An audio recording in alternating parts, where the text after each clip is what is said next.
রাত তখন প্রায় ৩টা। পুরো বাড়ি নিস্তব্ধ। জানালার বাইরে হালকা বাতাস। দূরে কোথাও একটা কুকুর ডাকছে। ঘরের ভেতরে একা বসে থাকা মানুষটি হঠাৎ শুনতে পেল ঠক ঠক আওয়াজ। দরজায় যেন কেউ আঘাত করছে। সে চুপ করে গেল। আবার শব্দ হলো ঠক ঠক। হৃদস্পন্দন যেন হঠাৎ বেড়ে গেল। শরীরের লোম দাঁড়িয়ে গেল। মাথায় প্রথম যে চিন্তাটি এলো সেটি হলো, বাইরে কি কেউ আছে? কিন্তু কয়েক সেকেন্ড পরেই আরেকটি চিন্তা মাথায় ঢুকে গেল, যদি মানুষ না হয়। এই একটি প্রশ্নই মানুষের ভয়ে চেহারা বদলে দেয়। দরজার ওপাশ হয়তো একটা গাছের ডাল বাতাসে নড়ছে, হয়তো কোনো বিড়াল, হয়তো পুরনো কোনো কাঠের শব্দ। কিন্তু আমাদের মস্তিষ্ক তখন যুক্তি খুঁজতে বসে না, সে বিপদ খুঁজতে শুরু করে। আর সেখানেই জন্ম নেয় সেই পুরানো ভয়, ভূতের ভয়। কিন্তু প্রশ্ন হলো, মানুষ এমন কিছুকে ভয় পায় কেন, যাকে সে চোখেই দেখতে পায় না? ভূত সত্যি আছে কিনা সেটি এক প্রশ্ন। কিন্তু মানুষ কেন ভূতের গল্প শুনলে অন্ধকার ঘরে একা যেতে ভয় পায়? তার উত্তর লুকিয়ে আছে মানুষের নিজের মস্তিষ্কের ভেতরে। আজকের এই গল্পে আমরা সেই ভয়ের গভীরে যাব। জানব অন্ধকার কেন ভয়ঙ্কর লাগে, একলা ঘরে কেন মনে হয় কেউ আমাদের দেখছে, ঘুমের মধ্যে কেন মনে হয় বুকের ওপর কেউ বসে আছে। মানুষের মস্তিষ্ক কি কখনো এমন কিছু দেখতে পারে যা আসলে সেখানে নেই? অন্ধকারে মস্তিষ্কের খেলা। ভাবুন, আপনি একটি সম্পূর্ণ অন্ধকার ঘরে দাঁড়িয়ে আছেন। আপনার চোখ খোলা, কিন্তু আপনি কিছুই দেখতে পাচ্ছেন না। হঠাৎ পাশের ঘর থেকে একটা শব্দ এলো। আপনি থেমে গেলেন। শব্দটা কোথা থেকে এলো আপনি জানেন না। আর ঠিক এই জানি না থেকেই শুরু হয় ভয়। মানুষের মস্তিষ্ক অজানাকে খুব সহজে মেনে নিতে পারে না। আমাদের পূর্বপুরুষদের জন্য এটি ছিল বেঁচে থাকার বিষয়। হাজার হাজার বছর আগে মানুষ যখন জঙ্গলে থাকতো, তখন রাতের অন্ধকারে একটা শব্দ শোনা মানে হতে পারত কোনো শিকারী প্রাণী কাছে এসেছে। ঝোপের মধ্যে কিছু নড়ছে মানে মনে হতো সেখানে কোনো বিপজ্জনক প্রাণী লুকিয়ে আছে। তখন ভুল করে বিপদকে নিরাপদ ভাবার চেয়ে নিরাপদ জিনিসকে বিপজ্জনক ভাবা অনেক বেশি নিরাপদ ছিল। এই কারণেই মানুষের মস্তিষ্ক বিপদের সংকেত খুব দ্রুত ধরতে শেখে।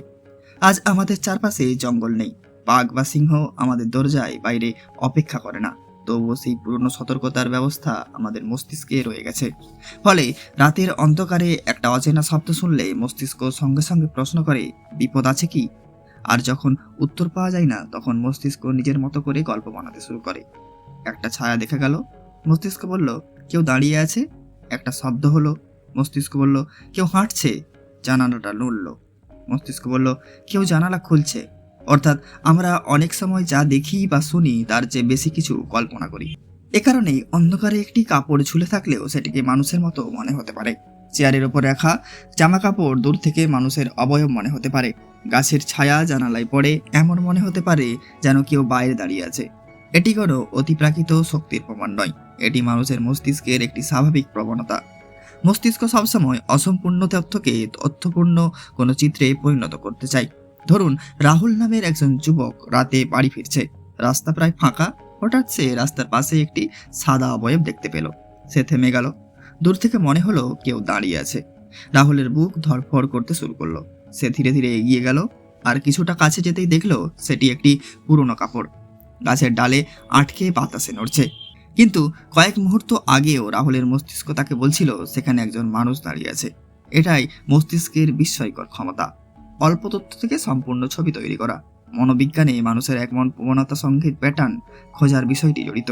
মানুষের মেঘের মধ্যে মুখ দেখা, দেয়ালের দাগে মানুষের অবয়ব দেখে, অন্ধকার গাছের ছায়াকে মানুষ মনে করে, কারণ মস্তিষ্ক পরিচিতি আকৃতি খুঁজে পেতে ভালোবাসে। আর মানুষের মুখ ও শরীর আকৃতি আমাদের কাছে সবচেয়ে গুরুত্বপূর্ণ পরিচিতি প্যাটার্নগুলোর একটি। তাই অন্ধকারে কোনো অস্পষ্ট আকৃতি দেখলে মস্তিষ্ক অনেক সময় সেটিকে কেউ হিসাবে ব্যাখ্যা করে। এখন প্রশ্ন, একটি ভূতের গল্প শুনলে কেন আমরা ভয় পাই? আপনি হয়তো জানেন যে গল্পটি কাল্পনিক, তবুও রাতের বেলা একাই গল্প মনে পড়ে গেল। কেন? কারণ মানুষের মস্তিষ্ক কেবল বাস্তব ঘটনায় প্রতিক্রিয়া দেখায় না, কল্পনাও শরীরের মধ্যে বাস্তব ভয়ের অনুভূতি তৈরি করতে পারে। আপনি যদি কল্পনা করেন যে আপনার সামনে একটি লেবু রাখা আছে এবং সেটি কেটে মুখে দিচ্ছেন, অনেকের মুখে সত্যি লালা চলে আসতে পারে। অর্থাৎ শুধু চিন্তাও শরীরের প্রতিক্রিয়া তৈরি করতে পারে। ঠিক তেমনই আপনি যদি মনে করেন অন্ধকার ঘরে কেউ দাঁড়িয়ে আছে, আপনার শরীর সত্যিকারে বিপদের মতো প্রতিক্রিয়া করতে পারে। শরীর সতর্ক হয়ে যায়, পেশি শক্ত হয়ে যায়, আপনি শব্দের প্রতি আরও সংবেদনশীল হয়ে ওঠেন। এমনকি সামান্য শব্দ তখন অনেক বড় মনে হতে পারে। একে বলা হয় ভয়ের একটি চক্র। প্রথমে আপনি ভয় পেলেন, তারপর আপনার শরীরে সতর্ক হলো, তারপর আপনি আরও বেশি শব্দ শুনতে পেলেন, আর সেই শব্দকে আপনি বিপদের প্রমাণ হিসাবে ধরে নিলেন। ফলে ভয় আরও বেড়ে গেল। দিনের আলোয় একই বাড়ি হয়তো একদম স্বাভাবিক, কিন্তু রাতে নামলেই সেই বাড়ি অন্যরকম লাগে। কারণ আলো আমাদের চারপাশের তথ্য দেয়। আমরা দেখতে পাই কোথাও দরজা, কোথাও জানালা, কোথাও গাছ, কোথাও আসবাবপত্র, কিন্তু অন্ধকারে সেই তথ্য কমে যায়। ফলে মস্তিষ্কের কাছে অনিশ্চয়তা বেড়ে যায়, আর অনিশ্চয়তা যত বাড়ে কল্পনার সুযোগ তত বাড়ে। এই কারণেই দিনের বেলায় যে গাছটি সাধারণ মনে হয়, রাতের বেলায় সেটি ভয়ঙ্কর ছায়ার মতো দেখতে পারে। একই জায়গা, একই গাছ, শুধু আলো বদলে গেছে, কিন্তু মানুষের অনুভূতি বদলে গেছে। এবার আসা যাক আরও রহস্যময় এক অভিজ্ঞতায়। অনেক মানুষ বলেন, আমি একা ঘরে ছিলাম, হঠাৎ মনে হলো কেউ আমার পিছনে দাঁড়িয়ে আছে। কেউ কেউ বলেন, আমি অনুভব করছিলাম কেউ আমাকে দেখছে। এমন অভিজ্ঞতা মানুষের কাছে অত্যন্ত বাস্তব মনে হতে পারে, কিন্তু এর পিছনে মস্তিষ্কের কাজ গুরুত্বপূর্ণ ভূমিকা রাখতে পারে। মানুষের মস্তিষ্ক পরিবেশের খুব ছোট ছোট পরিবর্তনও ধরতে চেষ্টা করে। হালকা বাতাস, মেঘের শব্দ, কাঠের সংকোচন প্রসারণের শব্দ, দূরের গাড়ির আওয়াজ, পাখা বা ফ্রিজের কম্পন, এসব শব্দ আমরা সবসময় সচেতনভাবে বুঝতে পারি না, কিন্তু মস্তিষ্ক সেগুলো গ্রহণ করে। আপনি যদি আগে থেকে ভীত থাকেন, তাহলে এই ছোট্ট সংকেতগুলো বিপদের সঙ্গে যুক্ত হয়ে যেতে পারে। ফলে আপনার মনে হতে পারে কেউ এখানে আছে। ভূতের অভিজ্ঞতার সঙ্গে আরেকটি বিষয়ের নাম প্রায় আসে, স্লিপ প্যারালাইসিস বা ঘুমের পক্ষাঘাত।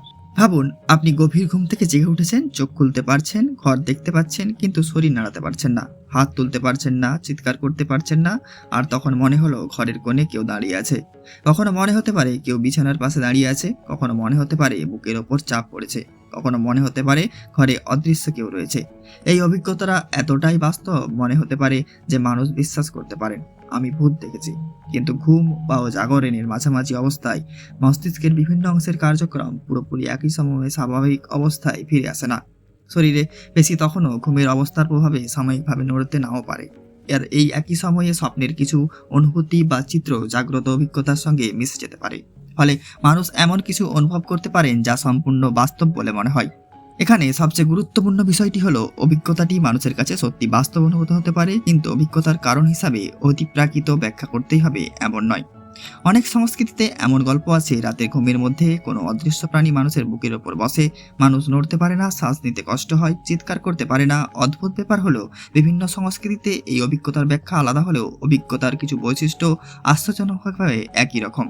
কারণ মানুষের ঘুমের শারীরবৃত্তীয় প্রক্রিয়া পৃথিবীর বিভিন্ন মানুষের মধ্যে মূলত একই ধরনের। অর্থাৎ একজন ব্যক্তি যদি এই অভিজ্ঞতার সাংস্কৃতিক ব্যাখ্যা হিসাবে ভূতকে বিশ্বাস করেন, তিনি সেটিকে ভূতের উপস্থিতি হিসাবে ব্যাখ্যা করতে পারবেন।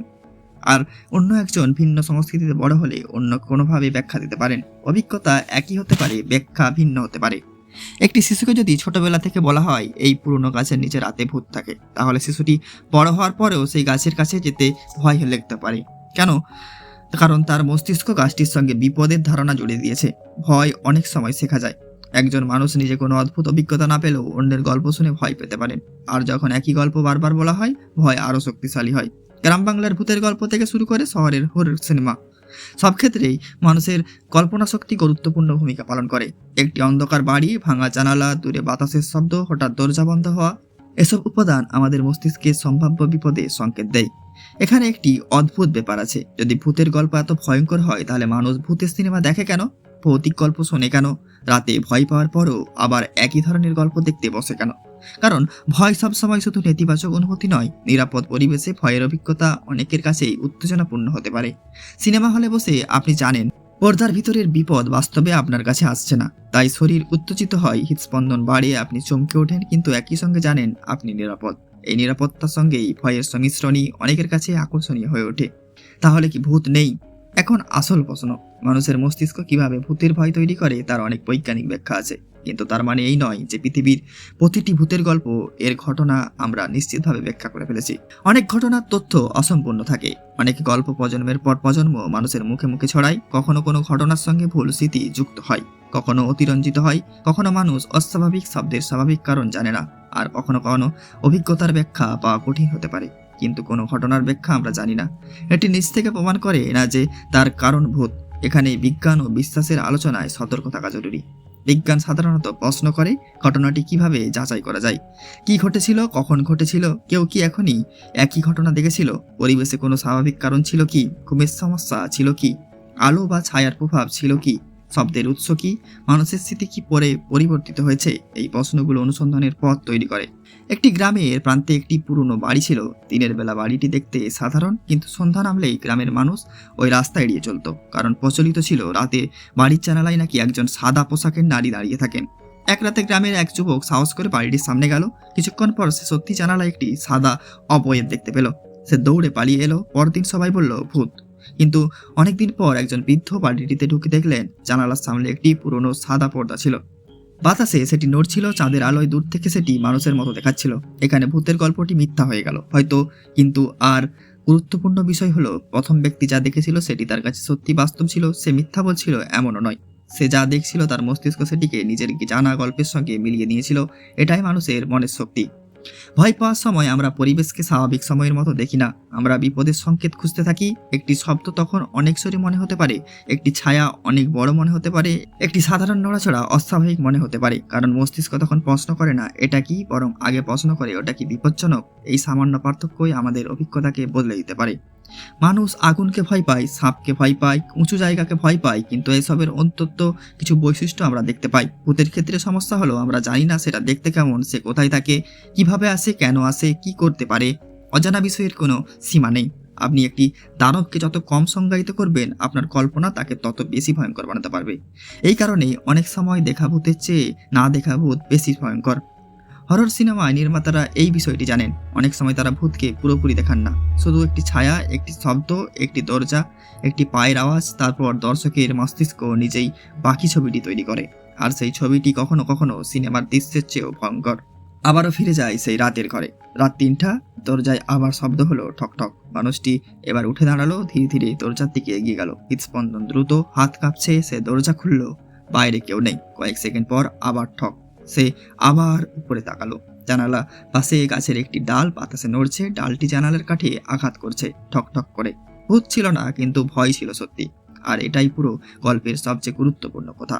ভয়ের জন্য সবসময় বাস্তব বিপদ দরকার হয় না। কখনো একটি শব্দ যথেষ্ট, কখনো একটি ছায়া যথেষ্ট, কখনো একটি পুরনো গল্প যথেষ্ট, আর কখনো শুধু অন্ধকারই যথেষ্ট। কারণ মানুষের মস্তিষ্কে অজানাকে পূরণ করতে ভালোবাসে। সেখানে তথ্য কম থাকে, সেখানে কল্পনা জায়গা করে নেয়। আর সেই কল্পনা যখন ভয়ের সঙ্গে মিশে যায়, তখন এটি সাধারণ ছায়াও হয়ে উঠতে পারে ভূতের অয়ব। একটি কাঠের শব্দ হয়ে উঠতে পারে কারো পায়ের আওয়াজ, ঘুমের একটি অস্বাভাবিক অভিজ্ঞতা হয়ে উঠতে পারে অদৃশ্য কারো উপস্থিতি, আর একটি গল্প হয়ে উঠতে পারে এমন এক ভয় যা বহু বছর পরও অন্ধকার ঘরে একা থাকার আমাদের মনে পড়ে। তাই মানুষ ভূতের ভয় পায় কেন? সম্ভবত উত্তরটি শুধু ভূতের গল্প নেই, উত্তরটি রয়েছে আমাদের নিজেদের মধ্যে, আমাদের মস্তিষ্কে, আমাদের স্মৃতিতে, আমাদের কল্পনায়, আমাদের সংস্কৃতিতে, আর সবচেয়ে বেশি অজানার প্রতি মানুষের চিরন্তন ভয়ের মধ্যে। কারণ মানুষ যখন কিছু দেখতে পায় না, তখন সে কল্পনা করে, আর কল্পনার কোনো সীমা নেই। ভিডিওটি ভালো লাগে লাইক করুন, কমেন্ট করুন এবং শেয়ার করুন, এবং চ্যানেলটিকে সাবস্ক্রাইব করুন।